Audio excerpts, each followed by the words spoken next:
Racismo é crime. Parece uma coisa simples, mas em pleno 2023, nós negros ainda temos que combater esse tipo de discriminação. Como já dizia a grande poetisa Elza Soares, a carne mais barata do mercado ainda é a carne negra. Eu quero te convidar a refletir comigo. Gente, o racismo é uma questão estrutural. Nós sabemos que muito explorado e muito consolidado ao longo dos anos, ao longo do desenvolvimento da história, desde as teorias darwinistas e tantos outros movimentos, e principalmente pelo movimento de escravidão no mundo inteiro, faz com que essa discriminação de pele, essa discriminação racial ainda seja muito evidente, ainda em todo o mundo. É claro que hoje em dia existem várias políticas públicas, várias regras e várias leis que combatem o racismo, mas a gente sabe que é ainda uma questão estrutural. Essa semana nós nos deparamos com o jogador Vini Júnior, que está aí diante de uma liga espanhola e está sendo vítima de preconceito racial. Ele é um trabalhador, um jogador profissional, que está no seu trabalho sendo ofendido, discriminado pela sua cor de pele. E isso não é futebol. Falando de racismo, a gente sabe que ele ainda não acabou, mas especificamente falando do racismo no trabalho, nós temos aqui uma situação que se torna ainda mais grave. É claro que o racismo, ele pode sim afetar a saúde mental dos trabalhadores. Pense comigo, você trabalhador, tendo que trabalhar e o tempo todo está em estado vigilante, pensando em se defender ou de entender qualquer situação preconceituosa. A gente viu nos próprios vídeos aí que circulam na internet, em todas as TVs, que o próprio jogador Vini Júnior, ele pediu para sair e o seu técnico falou que não, ele deveria ficar e resistir a esse movimento. É claro que, se tratando de um grande jogador profissional, famoso, o seu suporte social é bem maior se comparado a um trabalhador comum, não famoso e não jogador profissional de uma liga espanhola. Mas a gente sabe que, se tratando do efeito da discriminação, esse efeito discriminatório, ele afeta a saúde mental dos trabalhadores. Esse efeito discriminatório, ele afeta a saúde mental dos trabalhadores, independente do local onde eles estejam trabalhando. Uma das formas de combater o preconceito e a discriminação racial dentro do trabalho é liderado há muito tempo, desde a década de 1970, tanto nos Estados Unidos e aqui no Brasil, isso se fortaleceu em 1990 com os movimentos sindicais, são as políticas de oportunidade ou as práticas de diversidade.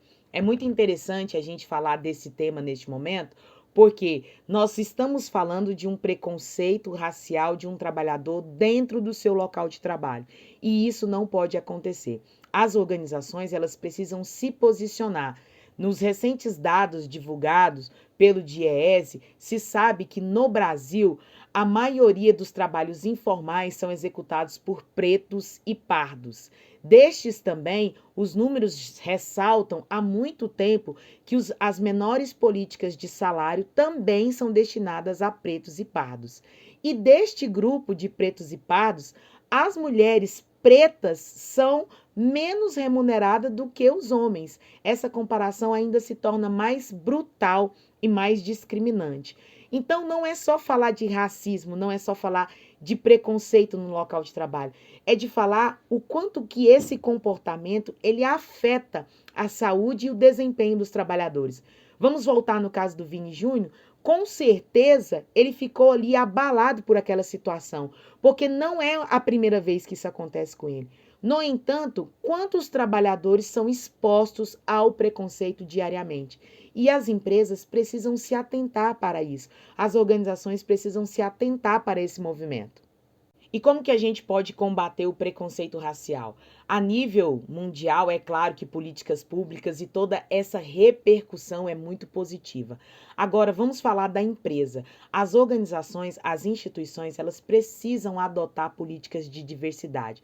No entanto, essas políticas de diversidade, elas não podem ser só no papel para atingir as cotas. Precisa-se haver uma mudança de cultura para que isso funcione. Não adianta eu colocar num cartaz bonito na empresa falando que eu tenho uma política de diversidade, sendo que na minha liderança nenhum negro ocupa um cargo de liderança, nenhum negro está da diretoria da minha empresa. Ou seja, não faz sentido cartazes se na prática, na vida como ela é, na cultura organizacional, nós não percebemos isso dentro da empresa. Então, para ficar resolvido, as práticas de diversidade dentro de uma empresa, elas têm como objetivo promover valores e promover as relações igualitárias entre os diferentes grupos. Mas isso é uma mudança de mente, é uma mudança de mentalidade, é uma mudança de cultura organizacional.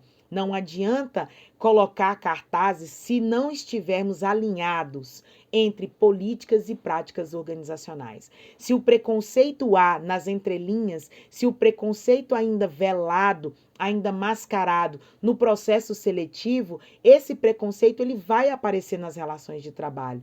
Se a gente não combate isso de uma maneira efetiva, isso vai acontecer. Ou seja, a gente precisa de uma mudança de cultura, uma cultura organizacional em prol da diversidade, não só no papel, mas uma cultura que promova um ambiente psicologicamente seguro.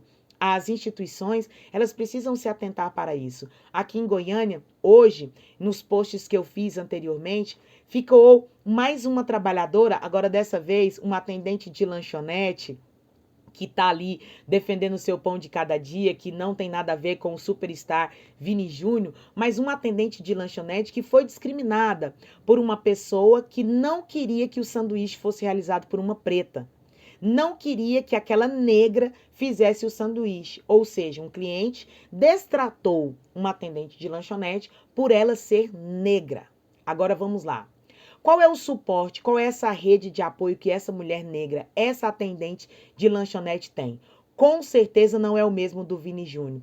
Essa, diferentemente, ela não quis nem mostrar o rosto. Por quê? Porque ela teme as consequências de mostrar o rosto. Porque nós sabemos que aquela atendente de lanchonete, quiçá, no máximo, ela ganha o seu salário mínimo para defender o seu pão.